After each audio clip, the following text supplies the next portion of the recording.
Meu nome é Paulo Davi, você está no meu canal. Estamos chegando ao final da leitura e comentários de Romanos. Ficamos aí com o finalzinho do capítulo 15, hoje vamos fazer o capítulo 16 e trazer aquilo que de mais importante nesse capítulo. Vamos ler a partir do 15, 22, onde Paulo manifesta o desejo, de visitar Roma e os irmãos ali. Vamos ler. Verso 22. Por essa razão, muitas vezes eu quis visitá-los, mas isso não me foi possível. Porém, já que terminei o meu trabalho nessas regiões, e como há muitos anos tenho pensado em ver vocês, espero fazer isto agora. Gostaria de vê-los quando fizer a minha viagem para a Espanha. Gostaria também que vocês me ajudassem a ir até lá, depois de eu ter o prazer de estar com vocês por algum tempo. Mas agora vou a Jerusalém a serviço do povo de Deus que vive ali, pois as igrejas das províncias da Macedônia e da Acaia resolveram dar uma oferta para ajudar as pessoas do povo de Deus em Jerusalém, que estão necessitados. Uma coisa interessante aqui, sempre,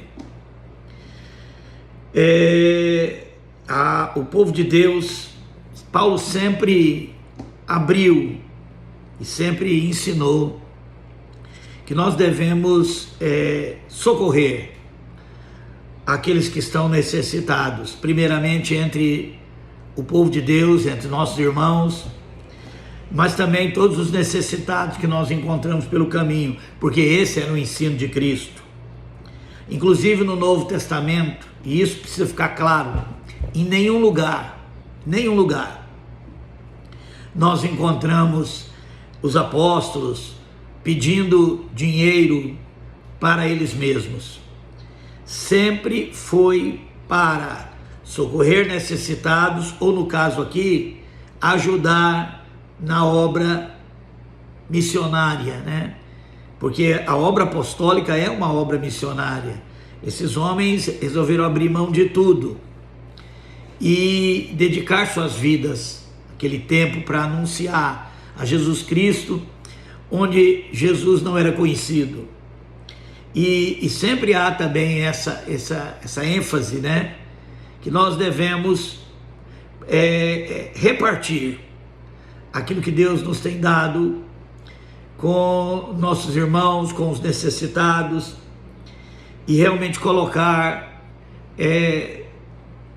nosso dinheiro também a serviço da obra missionária, que são aqueles que abriram mão de tudo, que vivem, que passam privações, que vivem como Jesus ensinou, sem duas bolsas,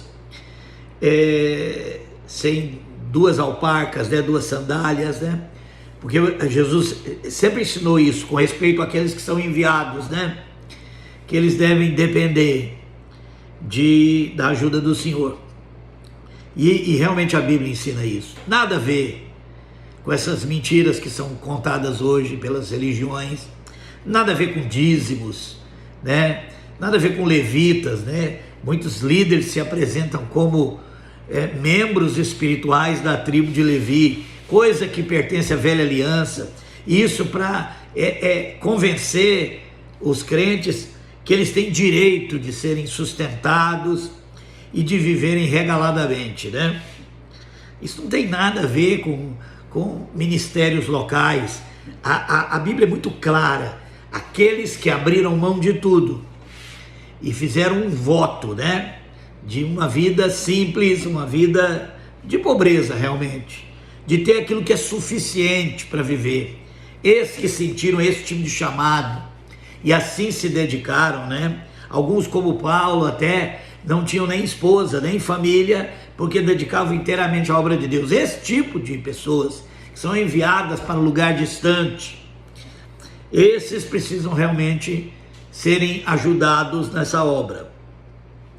Mas nada a ver com lideranças locais, ministérios pastorais, da igreja local, Isso não tem nada a ver, isso aí isso é engano, isso vem do profissionalismo, da criação do clero, né, a partir do Império Romano, que transformou os líderes do povo de Deus numa espécie de casta religiosa, como eles mesmos chamam a si mesmos, a tribo de Levi, que nada disso tem a razão. Eles sabem disso, eles manipulam a palavra de Deus para viverem às custas do rebanho. Paulo nunca apoiou esse tipo de coisa, nem o Novo Testamento apoia isso. Isso precisa ficar muito claro.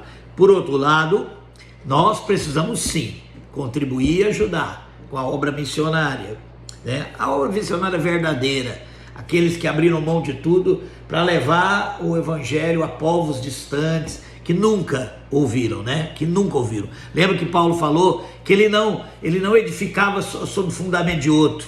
Ele não anunciava Jesus onde Jesus já foi anunciado. E ele está falando sobre obra missionária, né? Mas nós sabemos que existem muitos povos que nunca ouviram realmente sobre Jesus da forma que precisa ouvir, né? Esses sim precisam ser ajudados. Os próprios cristãos da Macedônia e da Acaia resolveram fazer isso, mas de fato eles têm a obrigação de ajudar aqueles necessitados. E isso é fato, né? Isso não é uma coisa que se der eu ajudo se eu tiver vontade. Isso é nossa obrigação como cristãos. E o Novo Testamento está cheio de exemplos. Jesus ensinou isso, né? Os judeus repartiram os seus bens espirituais com os que não são judeus. E por isso os não judeus devem prestar com os seus bens materiais esse serviço cristão aos judeus. Ele está falando isso para o povo, a igreja ali entre os gentios, ali da Macedônia, da região da Grécia, né? Como uma forma de lembrar esses irmãos, né? Que agora era a hora deles fazer a parte deles e ajudar os irmãos judeus lá em Jerusalém, que estavam passando muita necessidade naquele tempo. Depois que eu terminar esse trabalho e que entregar toda a oferta que foi recolhida para eles, viajarei para a Espanha e no caminho visitarei vocês. E sei que quando for visitá-los, levarei comigo muitas bênçãos de Cristo. Eu peço, irmãos, pelo nosso Senhor Jesus Cristo, pelo amor que o Espírito dá, que me ajudem, orando com fervor por mim. Orem para que eu escape das pessoas da Judeia que não creem em Cristo, e também para que a ajuda que eu vou levar a Jerusalém seja bem aceita pelo povo de Deus que vive ali. Ele tinha tudo isso aí, né? Todos esses problemas, né? Animar as pessoas a ajudar, animar outros a receber a ajuda. E assim, se Deus quiser, chegarei aí em Roma, cheio de alegria, e lhe farei uma visita que me dará um novo ânimo. E que Deus, a nossa fonte de paz, esteja com todos vocês. Amém. Capítulo 16, verso 1. Eu recomendo a vocês a nossa irmã Febe, que é diaconisa da igreja de Cencreia. Recebam essa irmã em nome do Senhor, como deve fazer o povo de Deus. Deem a ela toda a ajuda que precisar, pois ela tem ajudado muito a gente e a mim também. Mando saudações a Priscila e ao seu marido Áquila, meus companheiros no serviço de Cristo Jesus. Eles arriscaram a sua vida por mim. Sou muito agradecido a eles, e não somente eu, mas também todas as igrejas dos que não são judeus. Saudações também à igreja que se reúne na casa deles. Interessante. Para você ver que naquele tempo, a igreja de Jesus Cristo era o povo de Deus em diversas localidades. Não havia essa coisa que surgiu depois como denominações religiosas, instituições, né? Não era isso que era a igreja. A igreja eram as pessoas que reuniam em casas. Inclusive Áquila e Priscila, que também eram missionários como Paulo, né? Apóstolos como Paulo. Você vê que a Febe também, né? Que era diaconisa numa igreja local, mas também era missionária. Paulo fala sobre ela aqui. Mas eu quero chamar a atenção essa questão de que Áquila e Priscila tinham na casa deles reuniões da igreja, né? Eles abriram a casa deles para as reuniões, que era dessa forma, e nunca mudou o coração de Deus. Isso é a igreja de Deus. Isso deveria ser em cada localidade. Todos os irmãos da mesma fé em Cristo, né, poderem estar reunindo na casa de um, na casa de outro, sem essa divisão que foi criada aí pelo sistema denominacional. Vou falar sobre isso daqui um pouco. Saudações ao meu querido amigo Epêneto, que foi o primeiro a crer em Cristo na província da Ásia. Saudações a Maria, que tem trabalhado muito por vocês. Saudações a Andrônico e a irmã Júnia, meus patrícios judeus, que estiveram comigo na prisão. Eles são apóstolos bem conhecidos e se tornaram cristãos antes de mim. Olha só, eles são apóstolos, ou seja, o ministério apostólico, não os apóstolos que estiveram com Cristo, né? E que trouxeram para nós uma completa revelação do Evangelho, mas o ministério apostólico. Havia muitos apóstolos no templo, que corresponderia hoje ao missionário, né?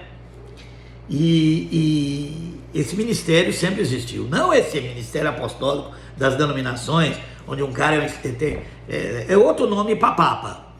Assim como a Igreja Católica tem um supremo governante, que é o Papa, muitas denominações religiosas protestantes, evangélicas, neopentecostais, têm também seus apóstolos e bispos e patriarcas e vice-deus, essas coisas que os homens vão criando para ter domínio sobre o povo de Deus e que só causa divisão. O apóstolo aqui é o missionário, sem sombra de dúvida, aquela pessoa que se sentiu chamada para abrir mão dos confortos, de seguranças, muitas vezes, e viver para pregar o Evangelho àqueles que não conhecem a Jesus. Isso é muito importante. Volto a dizer, nada a ver com as lideranças locais, ministérios pastorais e coisas assim, que nunca tiveram necessidade, que podem trabalhar, que geralmente é plural, não carrega uma igreja nas costas, não tem nada a ver com esse profissionalismo, essa profissão de pastor que existe hoje, né? Onde um homem governa a sua denominação, e isso não tem nada a ver. Não tem fundamento nas escrituras isso, nem na prática apostólica, nem na prática dos primeiros cristãos. Só aparece no meio do povo de Deus depois da apostasia romana, a partir de Constantino. Saudações a Ampliato, meu querido irmão do Senhor, também a Urbano, nosso companheiro de trabalho no serviço de Cristo, e ao meu querido amigo Estaques. Saudações a Ápeles, um irmão que tem dado muitas provas de sua fé em Cristo. Saudações ao pessoal da família de Aristóbulo. Saudações a Herodião, meu patrício judeu, e aos irmãos no Senhor da família de Narciso. Saudações a Trifena e Trifosa, irmãs que trabalham no serviço do Senhor, e a minha querida amiga Pérside, que também tem trabalhado muito para o Senhor. Mando saudações a Rufo, trabalhador que tem se destacado ao serviço do Senhor, e a mãe dele, que sempre me tratou como filho. Saudações aos irmãos Ansícrito, Flegonte, Hermes, Patrobas, Hermas, e a todos os irmãos que estão com eles. Saudações a Filólogo e a Júlia, a Nereu e a sua irmã, ao irmão Olimpas e a todas as pessoas do povo de Deus que estão com eles. Mostrando que havia, essas que eles citam e diz que estão com eles, provavelmente ele está se referindo que reúne na casa deles, né? Já que a igreja numa cidade é muita gente, e é óbvio que não tem como, e nem é necessário, né? E nem podia nessa época também fazer uma reunião com todo mundo, então eles reuniam em casas. Cumprimentem uns aos outros com um beijo de irmão. Todas as igrejas de Cristo mandam saudações a vocês. Verso 17, presta bem atenção. Meus irmãos, esse para mim é um ponto muito esclarecedor. Meus irmãos, peço que tomem cuidado com as pessoas que provocam divisões, que atrapalham os outros na fé e que vão contra o ensinamento que vocês receberam. Ou seja, no tempo de Paulo, ele vai falar isso na carta aos Coríntios. Isso vai aparecer no livro de Apocalipse com o nome de doutrina dos Nicolaítas, primeiro obras dos Nicolaítas e doutrina dos Nicolaítas. E esse Nicolaíta vem da palavra Nikkei, que é uma palavra grega que significa o que quer estar acima dos demais. Esse é um ponto importante. E isso tem a ver com a natureza do pecado em nós, o desejo de governar. Por isso Paulo fala muito agora sobre como ele fazia a obra, o que era a obra do Senhor, o serviço do Senhor, a dedicação de servir os irmãos. Ele cita vários irmãos que eram exemplos disso. E essa sempre foi o ensino de Cristo, que os obreiros, que aqueles que trabalham na igreja de Deus, que trabalham no reino de Deus, que servem a igreja de Deus, são servos e não governantes, e não o tal da autoridade, E essa autoridade que eles usam na religião é governo, é poder de mando, é poder de domínio. Autoridade para Deus é autoridade de vida. Tem nada a ver com governar a vida de ninguém. Mas já havia naquele tempo, e por isso Paulo gasta tempo, falando para que é as ofertas, qual que é o destino do dinheiro que a gente deve contribuir, que são com aqueles que abriram mão de tudo e são enviados a lugares distantes, onde não se conhece a Jesus,